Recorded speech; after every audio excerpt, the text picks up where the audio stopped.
everyone, welcome back to my channel. It's me, yeonni, and for this week's video, I'm doing that Q&A that I promised last week when I uploaded my video on, oh my gosh, I got into my dream PhD program. Yeah, it's still kind of, it makes me feel butterflies in my stomach. I can't believe that happened, that I was admitted to my dream PhD program. I got around 30-ish questions from you all through my Instagram and through my YouTube video comments, so thank you so much to each and every one of you who asked those questions, and I'm going to address every single one of them and try my best to make sure this video isn't an hour long. If you want more in-depth answers to each of these questions that I'll address today, let me know in the comments down below, so I will make some in-depth videos on those specific questions and topics. Also, these are some really amazing questions that I'm pretty sure I will make my own videos on, so thank you so much for those video ideas as well.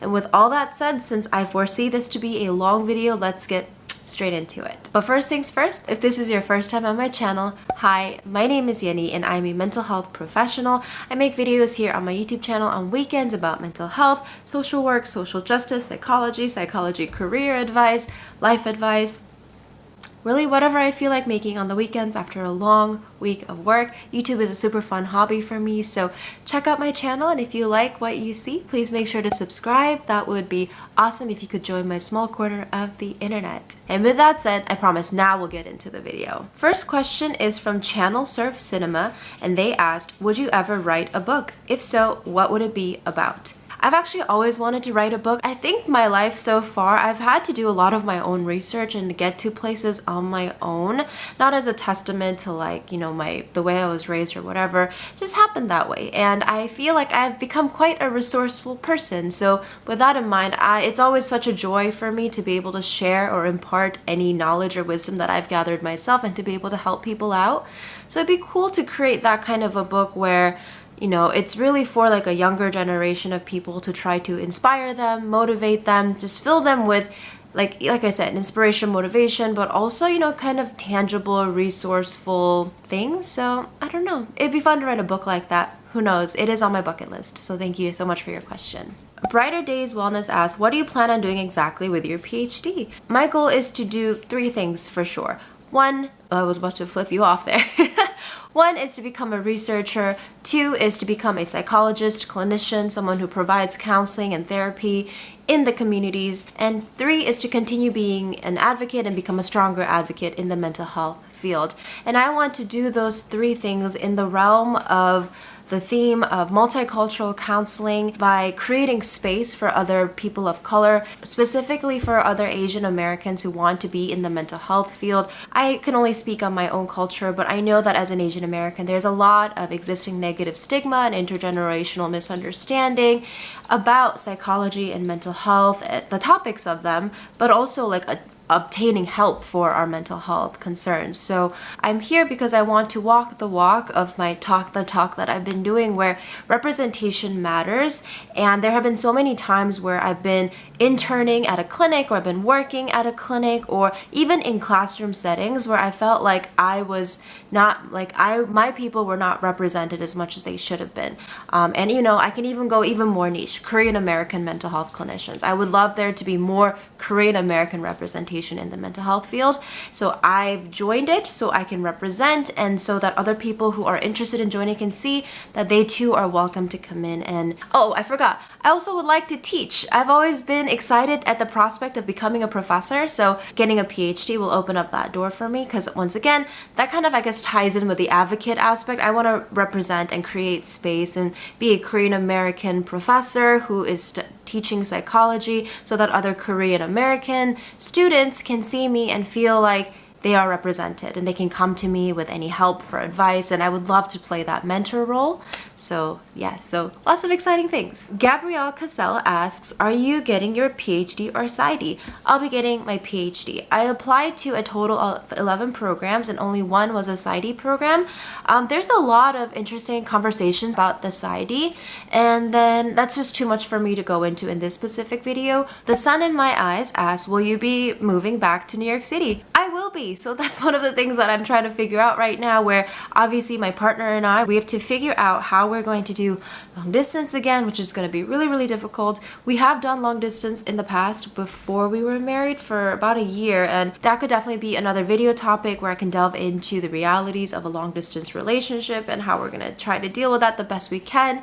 But yes, I will be moving back to New York City in the summer, I believe. Sabrina the Light asks, which program are you at TC, counseling or clinical, and why this particular track/school? So I am in the counseling psychology program at Teachers College, and I chose the counseling psychology track because as a social worker, I felt like that was a very good transition in my career. I looked through their curriculum list and the background of the professors teaching them. So much of the framework of the program itself seemed to focus a lot on the importance of multicultural teaching and kind of social justice focused classes, which was very, very important to me, and it really aligned closely with my background as a social worker and just my own personal beliefs. H_engine asks, what do you think helped you to get in? What was the interview like? Questions asked. So this is definitely a video on its own, so thank you so much for asking that. So just to be as quick as possible, okay, how do I make this short? I think what helped me to get in was not rushing the process. I mean, that's why there's so much to talk about with this topic, but so there are people who have gotten in so right after, like, you know, high school, college, and then they go straight into the PhD program. That is definitely possible, so let me say that from the get-go.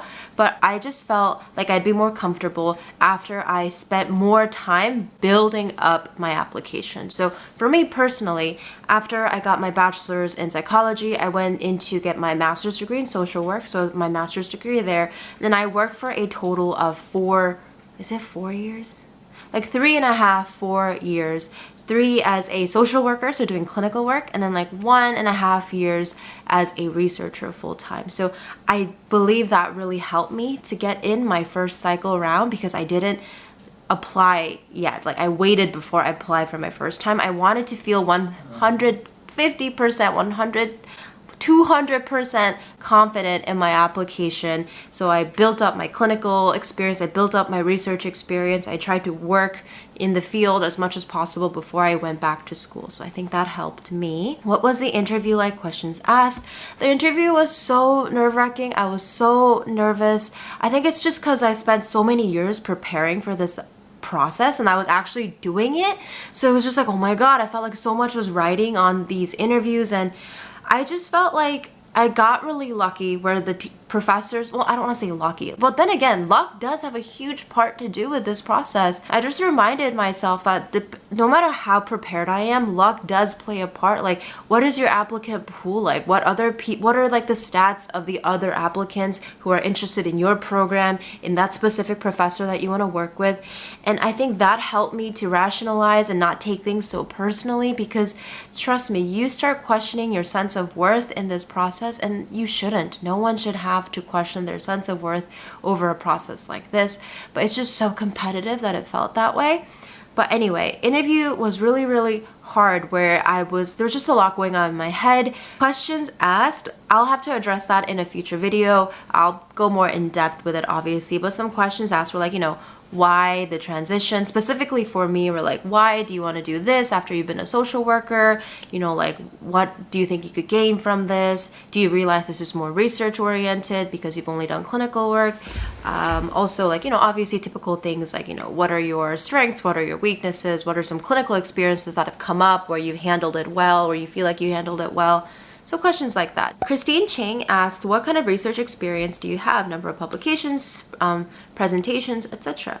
Thank you for asking that question, Christine. So research experience I've had all throughout my higher education. So undergrad, I wanted to do more than just go to class and whatnot, and I was part of this honors program in my undergrad where we had many opportunities to kind of do more like self-development classes as opposed to just like sitting in class. So I was a part of this honors program that gave us this opportunity to partner with local nonprofits to do research for them for free, obviously. And for us, it's kind of like an internship. So I did an internship where I partnered with like a with the recycling commission at my city. And since I'm a student, obviously I'm not expected to know how to do research. And it was a really rewarding process where I learned how to do like literature reviews, how to do research, and how to put a research paper together, how to present my research. And that was kind of like my first step into it. And it was so fun for me to be able to kind of put in my hours and effort as a student towards something that felt like tangible and rewarding. Like, this is something that can help my city when it comes to their recycling initiative. So that kind of lit the fire of my interest in research. And then with that in mind, when I was at NYU for my master's degree, I looked for like federal work study opportunities where I could work as a graduate research assistant for professors at NYU. And I was able to work with a professor who was doing like poverty studies research. And then after that, so experience from undergrad and grad school, I worked as a clinician for a few years. And then when I knew that I wanted to start really ramping up my efforts to, like, I was thinking like, oh, 2021 is when I'm going to really start like looking into applying and putting together my application. I looked for full-time clinical research coordinator positions at universities, and I got very lucky that I found one that paid. It doesn't pay well. I make just above minimum wage in Seattle, Washington, but I understand my privilege in the fact that I can work in a job like this because my partner also works. So with that double income, I was able to rationalize dealing with like a 25K pay cut from my social worker job to this research job. But I knew in the long term, the sacrifices would be worth it. And obviously I talked about it with my partner as well. So yeah, so I've been working as a research coordinator for the past year and a half. So that's my research experience. I have one publication from this full-time research job where I'm a co-author, and 2 presentations where I'm a co-presenter and co-author. I don't have any first authors at this time, and thankfully when it came to my program, they really looked at my clinical experience and they saw that I've had like years of interest and experience with research despite not having as many publications. So I think that helped me quite a lot. Elena Wendelin asked, have you ever been put in a difficult ethical position at work? How did you handle contradicting your boss? Yeah. My very first internship as a social worker, some background about the position quickly was we were supposed to do home visits. So I worked with senior services, and my job was to help seniors get meals for Meals on Wheels, especially seniors who are kind of stuck at home and they don't have any supports around them. My program was this awesome program where we connect them to receive meals every day, which is obviously important. And I found out that my supervisor was picking favorites when it comes to the seniors that he wanted to help out, which is so unethical. And I found out because when I first started, he was like, oh, you can go to so-and-so's house. I haven't been there in months. And I was like, why haven't you been there in months? And then he said, oh, I don't like the neighborhood. She's not that clean. So judgmental. So it turns out this guy was only going to homes of like people that were like wealthy and like had nice apartments and homes, and disgusting behavior. I was so upset. So I went to this person's home, and oh my God, the condition of this woman's home was just heartbreaking. I was holding back tears. The fact that a human being could be left in that position, and my supervisor and this agency that was supposed to be there to help them was neglecting her. They had neglected her for months, and she had not had like a legitimate meal in months, and she was just malnourished. Her apartment was just... How I handled contradicting my boss was, long story short, my boss was not the best person. He was not a great supervisor. You'll come to realize in the workforce that not everyone is in there for the right reasons. He hated his job, and he always told me. So to be honest, I didn't respect him whatsoever. So I went straight to my NYU supervisor. When you're doing your field internship as a social worker, you have like a NYU representative, thankfully. So I talked to my NYU supervisor, like, this is going on, what do I do? And then she was like, you need to talk to his manager. Like, you need to kind of go over his head. And I was like, okay, I'll do it. So I spoke to his manager, and then we contacted Adult Protective Services to make sure that this woman gets like a wellness check and make sure she's okay. And I had to like follow up with APS a million times because it takes them forever to get things done. I know they're overworked and underpaid and all that, and then, yeah, the guy hated me afterwards, but I didn't really respect him much either, so I didn't care what he thought about me. And, you know, he ended up quitting his job for some big shot job, and then he got fired from there, so karma. But, yeah, when it comes to contradicting my boss, I made sure I had allies, I had documentation, and at the end of the day, our job was all about ethics and work, and I knew ethics was on my side, so I wasn't too afraid of how this dude would think of me. A Repliku asks, will it be an online or in-person program? In person, which is why I am moving. Underscore no good names left underscore. That's a funny name. I like it. That's a good name. Maybe you said it somewhere, but what did you study in your master's? And congrats on the PhD. Thank you so much. I studied social work for my master's degree, and I really feel like that greatly shaped my research interests when it comes to, you know, pursuing my PhD. Maritza Perez asked 2 questions. How was the interview different than from other jobs or like master's degree program interviews? And also, will you be moving? So I will be moving, so I already mentioned that. How was the interview different? So when it comes to my master's degree, you didn't have to interview to be admitted to Masters of Social Work program, so I did an interview. And a difference of jobs is, I think a difference I would say tangibly was I generally feel more comfortable with job interviews just because I've done a few already, but interviewing for a PhD program felt very different just because I've never done it before. A difference could be is that when you're applying to jobs, obviously you're looking for the right fit. That's a big part of it, but that becomes like so much more important when it comes to interviewing for a PhD program because you're going to be working with one professor for most programs and one lab. So it's very important to the professor that you're there for the right reason. So there's a lot of questioning of, why are you here? Because obviously when you're applying for jobs, they still ask that, and sometimes I'm like, because I need money to pay rent, but you can't say that at a job interview. But there's just more exploration of, where do you see yourself? Why are you here? And it was very different, definitely. Elena2121 asks, congratulations, I'm currently applying for clinical psychology. Do you think that applying at 29 is late? I don't think so whatsoever. Congrats on applying. Best of luck, first of all. And I don't think it's too late. I'm 27 right now, and I felt like maybe I'm too old to apply. But honestly, it's just a construct. If you want to apply, if you feel like it is the right time for you, then just go for it. If it is your dream and people around you are supportive, and honestly, even if they aren't, if it's what you want to do, age doesn't matter. Go for it. Elena Huang asks, how was the application process? I'm so excited for your future endeavors. Thank you so much, Elena. You're always so sweet.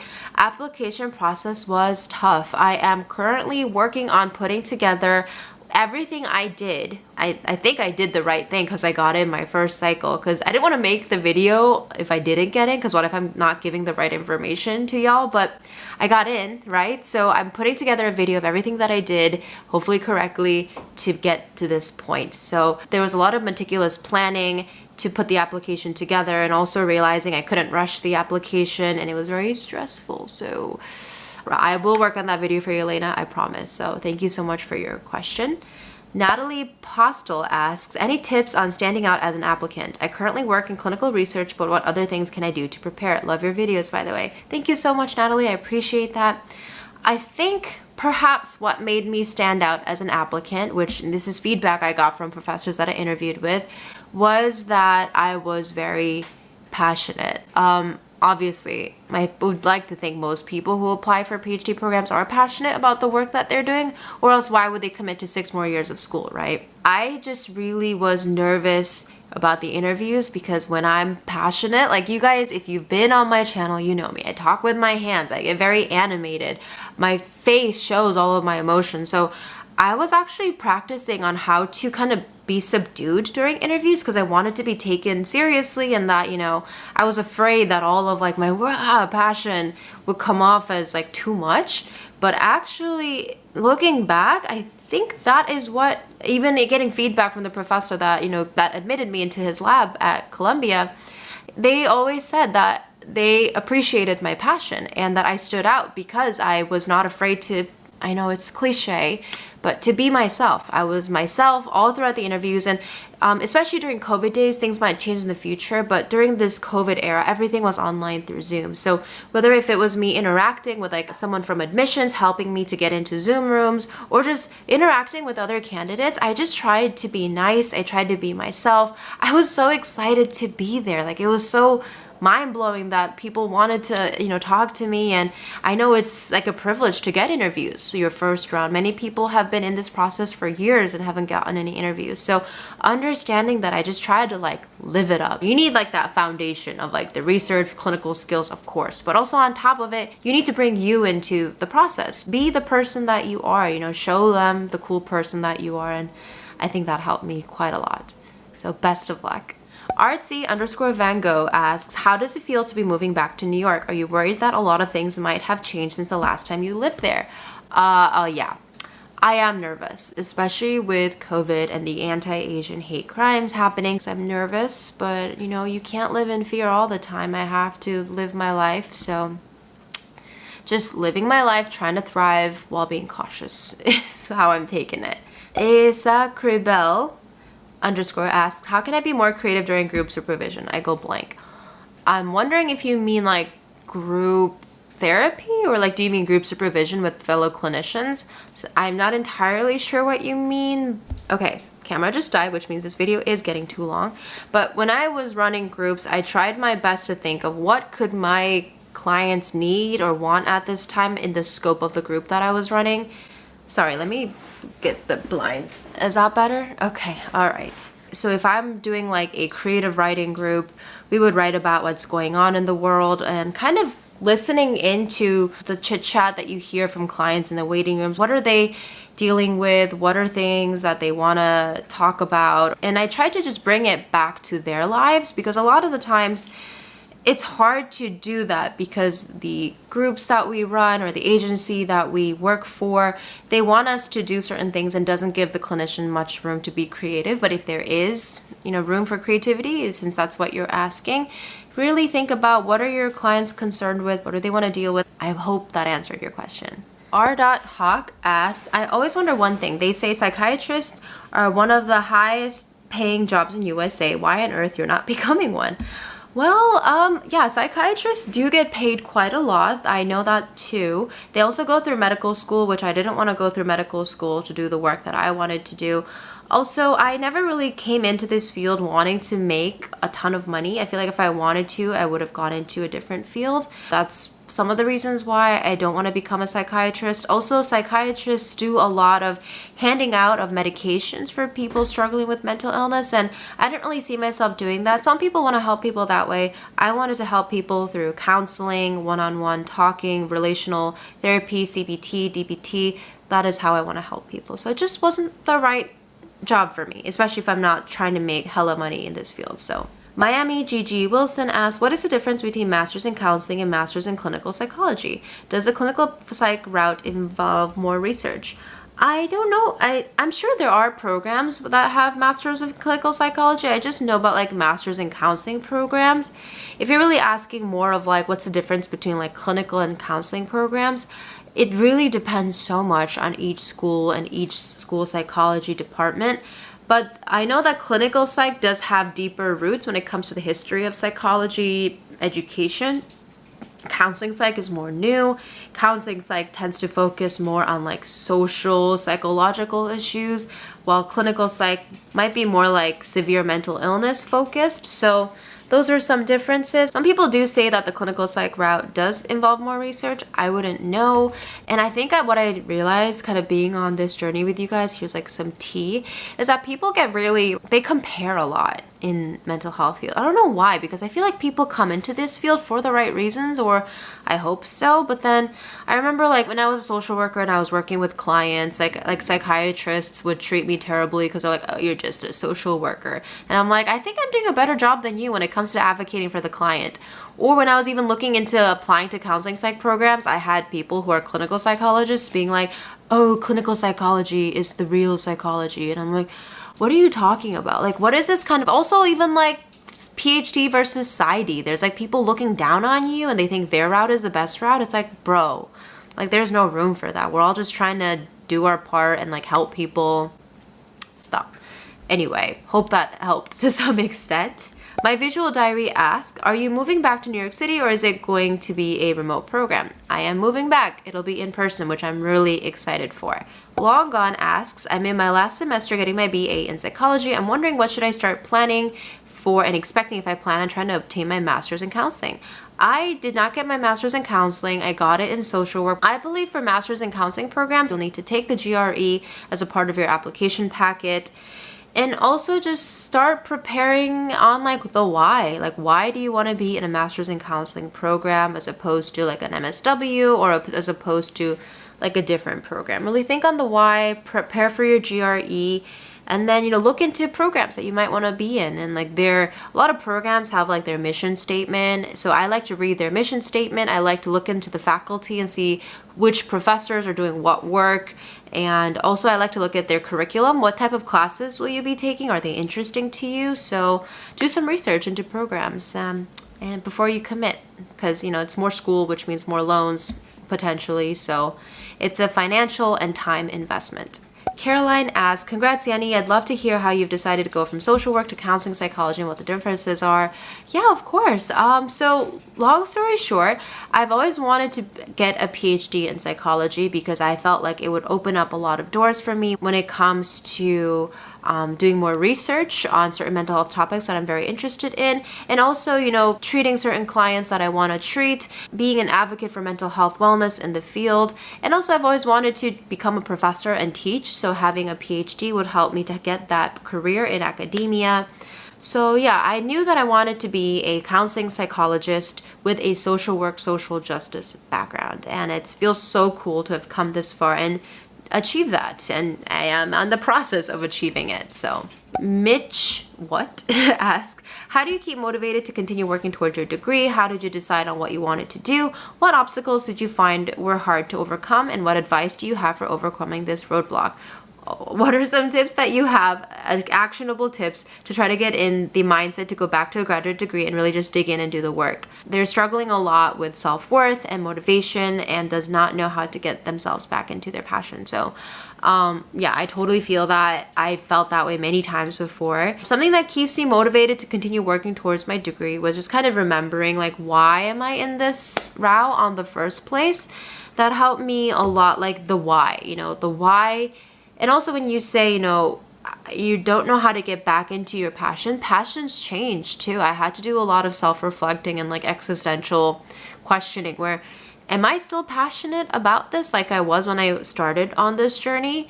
And then I realized I still am. I got burnt out a few times because of really difficult work environments. Something that keeps me motivated to continue is always, always, always evaluating my why. And then I think for me, clinical work and working with patients has helped me so much. Every time I feel like giving up, I think of the clients that I've worked with and the struggles that they've had to overcome. And I just feel like there's so much work to be done. So a lot of the times my frustration with how things are not working motivates me because I want to roll up my sleeves and get involved myself and make changes. How did I decide on what I wanted to do? I think something that really inspired my decision to want to do psychology was, well, first of all, I love psychology for my own like mental health and my own self-growth and reflection. Psychology has helped me to become more mindful of my thoughts and emotions and how I process the world. And it's been like life psychology has been life-saving in that sense. Also, it's a lot of fun. I also have always loved talking to people, whether they're friends or strangers, and I think I'm a good listener. I would say at this point I can say I'm a good listener. I mean, I'm a therapist, for God's sake, but I've always been a good listener. So I've always wanted to do more to help people when I listen, and especially when it's really difficult topics. I didn't have the training of the right words or the right approaches to help people the correct way. That's when I thought some people do this as a job, to listen to people and to help them, and they get training on that. So that's what led me to the path of wanting to becoming a social worker and a therapist, and now wanting to become a psychologist to help people in that sense. Actionable tips to get into the mindset to go back for a graduate degree. Actionable tips: if you want a graduate degree, I would say do the research. Why do you want that graduate degree? What are other people with those degrees saying? What do their days look like? And research can look like a quick Google search. It could look like going on YouTube to see if there are other people in that field on YouTube making videos and talking about it. And also talking to people in your life, maybe your support circle, kind of asking them, I'm interested in this thing. What do you think? Sometimes getting like outside feedback is helpful. A lot of the times, if you can't find yourself doing the work, there might be a deeper thing going on. So that's really when we bring it back to the questioning, the why. Is this even still your passion? Because it's okay for passions to change. Stacy_mochi asks, wondering if you can comment on your experience this round with applying to the PhD programs. What would you advise aspiring students do? Can you comment on your mindset during the application process? I would say the experience was humbling, eye-opening, very difficult and stressful. My advice would be to always question your why.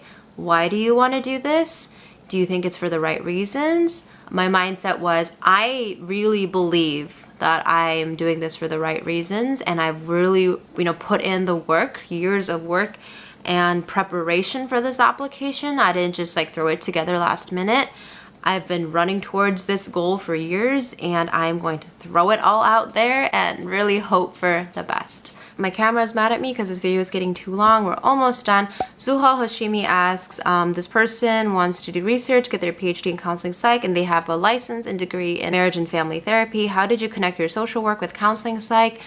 It's definitely possible, obviously, since I did connect my social work with counseling psych and got into a program. There was just a lot of overlap in my desires and my why. My why was to help people that are marginalized and deal with oppression and racism.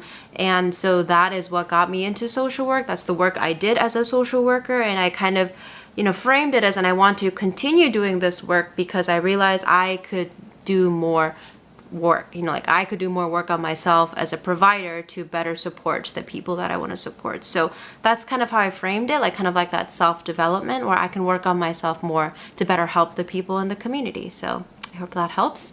And last but not least, Kimberly Coleman asks, will you be going in person and when will you be moving? How are you going to prepare to enter back into school? I will be moving. It will be in person. I will be moving in August probably. And how do I prepare? I don't know. The best I can really. Take some time to do my best to research. I love to do research and make spreadsheets, lists of things I need to do and prepare. When do I need to sign up for classes? How do I sign up for housing? When do I need to submit my FAFSA?